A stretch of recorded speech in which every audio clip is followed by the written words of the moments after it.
안녕하세요. 호주 요리 유학 이민 취업 전문 셰프크루 대표 젤입니다. 저희가 호텔과 요리 분야 전문이지 않습니까? 직업적으로 보면 프론트 오브 하우스, 예를 들어서 웨이터 혹은 소믈리에, 백 오브 하우스, 요리사라는 직업으로 예를 들 수 있습니다.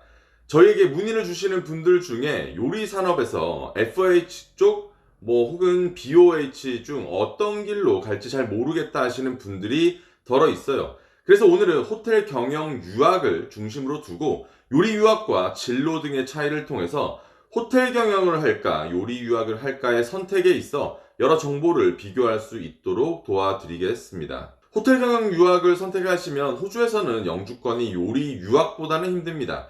한 5배 정도 힘들다고 이야기해 드릴게요. 워낙 요리 분야가 비자 옵션도 많고 저렴해서 다른 직종과 비교했을 때도 이렇게 쉬운 것 뿐이지, 호텔 경영, 간호, 회계 등도 영주권 학과이고 다 길은 있습니다. 다시 한번 말씀드리지만 학업과 영어의 기준에 둔다면 요리보다 한 5배, 한 10배는 어렵다고 생각합니다. 호텔 경영 유학은 보통 학비가 비싸죠. 최고급 호텔 경영 대학인 ICMS를 보면 거의 1억 가까이 한다고 볼 수 있습니다. 하지만 리조트와 같이 운영되는 호텔 학교들은 리조트에서 숙식을 해결하고 일을 해서 학비까지 해결할 수 있는 시스템을 가진 기관도 있습니다. 대표적으로 더 호텔 스쿨이죠. 학비적으로나 요리 산업에서의 취업 구조를 볼 때도 비싼 학교는 가는 분들이 상대적으로 이제 좀 적어지고 있어요. 호텔 경영 유학은 요리 유학과 마찬가지로 취업에 있어서 학교의 이름은 그닥 중요하게 보지 않습니다. 솔직하게 말하면 아예 안 본다고 이야기할 수도 있죠. 제가 누누이 말씀드리지만 이런 허스피탈리티, 요식, 관광 산업 분야는 돈만 쓰면 거의 다 모든 학교는 입학이 가능합니다. 그래서 학교의 선택은 재정적 여유에 따라서 선택하시면 되는 거죠. 학교에 따라서 학교 수업 중 취업을 하는 실습 프로그램이 얼마나 잘 갖추어져 있냐만 상담을 통해서 확인하시면 될 것 같습니다. 단, 요리학과에 비해서 언어적 능력이 어마어마하게 중요하고 영어 연수에 훨씬 많은 시간과 돈을 써야 하죠. 많은 호텔 경영 유학생들이 중도 포기를 하고 요리학과를 선택하시는 이유가 바로 영어의 한계를 느껴서입니다.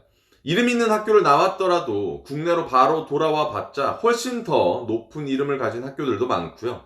호텔에서 한자리 하고 있는 분들의 자녀들에 비해서 기회는 훨씬 적겠죠.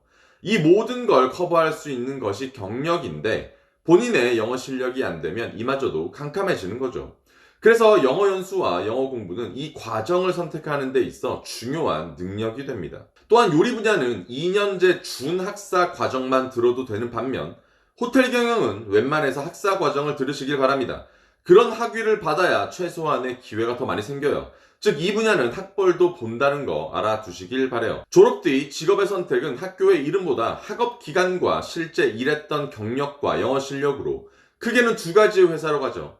호텔이라는 대기업, 그리고 레스토랑이나 개인 업장으로 방향을 잡습니다. 참고로 학교의 이름은 왜 중요하냐면 학교가 탄탄하고 오래되었으면 그만큼 실습할 수 있는 파트너 회사들이 많죠. 그래서 학교를 다닐 때 소위 이름 있는 업장이나 회사에 들어갈 확률도 늘어나게 되는 거고요. 물론 인터뷰나 영어 실력에 따라서 정해지겠지만 호텔로 가시는 학생들은 다양한 분야로 갑니다. 보통 하나의 부서에서 일하는 게 아니라 초반에 여러 부서의 경험도 쌓을 수 있어요. 가장 간단하게 F&B, 즉 연회나 레스토랑 같은 음식 서비스 관련 분야로 가는 경우 룸과 관련된 분야 혹은 VIP 관련 분야, 레비뉴에 관련된 분야, 이렇게 여러 부서로 선택 혹은 학교의 경험으로 이어지게 됩니다. 개인 업장으로 가시는 분들도 굉장히 많죠. 대기업 시스템을 좋아하지 않는 분들도 많기 때문입니다. 개인 업장으로 가서 빨리 성공하신 분들도 많고 소믈리에 같은 전문 분야로의 커리어를 쌓아가는 분들도 많아요. 큰 기업에 가느냐, 소규모 업장으로 가느냐, 캐주얼적인 분위기를 원하느냐, 고급적인 분위기의 업장을 원하느냐에 따라서 많은 부분들이 나누어지지만 생활적인 부분에서도 F&B 쪽으로 빠지신다면 요리사와 마찬가지로 주말은 없고 늦게 퇴근하는 그런 요식업계의 전형적인 삶을 살아가는 거라서 이런 쪽으로 원하지 않았을 때는 레비뉴나 어카운팅 혹은 마케팅 쪽으로 빠지시는 경우도 있습니다. 회사원으로서의 커리어를 쌓아가는 것이 보통이라고 생각하실 수는 있지만 요리사와 마찬가지로 와인바나 레스토랑 등 다양한 요식 산업을 하시는 분들도 제 주위에는 굉장히 많아요. 요리도 중요하지만 서비스와 고객 관리는 없어서는 안 될 것들이죠. 그래서 젊은 층에서 플로우 매니저 경력을 쌓은 분들이 약간 파트너 요리사를 찾아서 사업을 하는 경우도 많이 볼 수 있습니다. 중간에 학업 기간이나 졸업하고 나서 요리사로 넘어오시는 분들도 꽤 있어요. 특히 학업 중간에 넘어오시는 분들이 많은데 호텔 경영 수업 중 요리 분야를 하면서 이쪽에 더 많은 관심과 재능을 찾으신 분들, 혹은 영주권에 더 비중을 두고 요리 산업에서 일을 하고 싶으신 분들이 요리 유학으로 전향을 꽤 많이 하십니다. 경력 있는 요리사들은 F&B 쪽이나 매니저로 가시는 분들이 많은데 호텔리어 분들이 요리사로 전향하는 경우는 전 못 봤어요. 그래서 요리사 분야가 조금은 직업적 스펙트럼을 넓히는데 유리한 부분은 있고, 호텔 경영 분야는 호텔이라 생각했을 때 해외로 많이 나가서 경력을 많이 쌓으면 빠른 진급과 국내 복귀 시 좋은 대우를 받을 수 있고요. 영어라는 언어적 능력과 서비스에 대한 개념이 있으신 분들은 회사원으로서의 성공이 일반 회사원보다는 빠르다고 제 경험상 느껴집니다.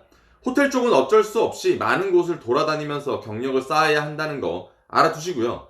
영주권에 대한 중심을 두고 고민을 하신다면 꼭 상담을 받으시면서 진로를 결정하시길 바랍니다. 자, 오늘의 영상은 어떠셨나요? 늘 건강하시고 체력관리, 열정관리 하시는 하루가 되셨길 바랍니다. 그럼 다음 영상으로 다시 찾아뵙겠습니다. 안녕!